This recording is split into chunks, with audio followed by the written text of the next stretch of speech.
d'information et de recherche à l'Agence pour le développement du Sud.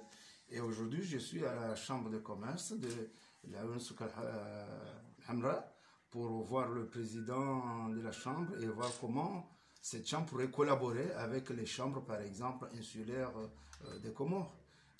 Mais surtout pour voir quels sont les échanges économiques qu'on peut avoir entre les deux pays ou entre la région et une île. Deuxièmement, c'est pour essayer de voir, dans le cadre des missions économiques qui vont avoir lieu dans les semaines à venir, comment avoir des investisseurs du Sud, notamment de ma région, parce qu'aujourd'hui c'est ma région, pour faire cette mission, aller prospecter, puisque le 20 mars, nous allons signer 27 accords de coopération entre le Maroc et les Comores. Ces accords couvrent tous les domaines.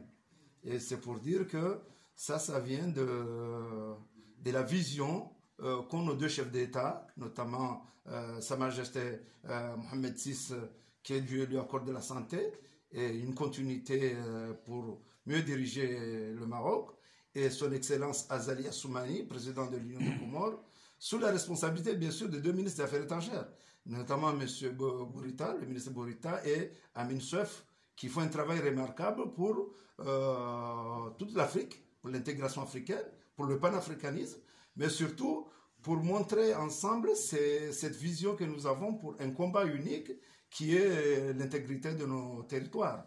Notamment, nous avons le problème de Mayotte. Le Maroc a toujours soutenu les Comores pour que le Maroc réintègre.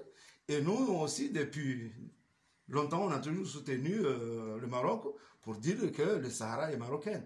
Et là, maintenant, nous allons passer à la phase, non pas de paroles, mais à la phase des actes. Maintenant, il faut traduire ce qu'a dit Sa Majesté, que maintenant, il faut passer aux actes, notamment le développement économique. Merci. Le nom Saïd Omar Saïd Hassan.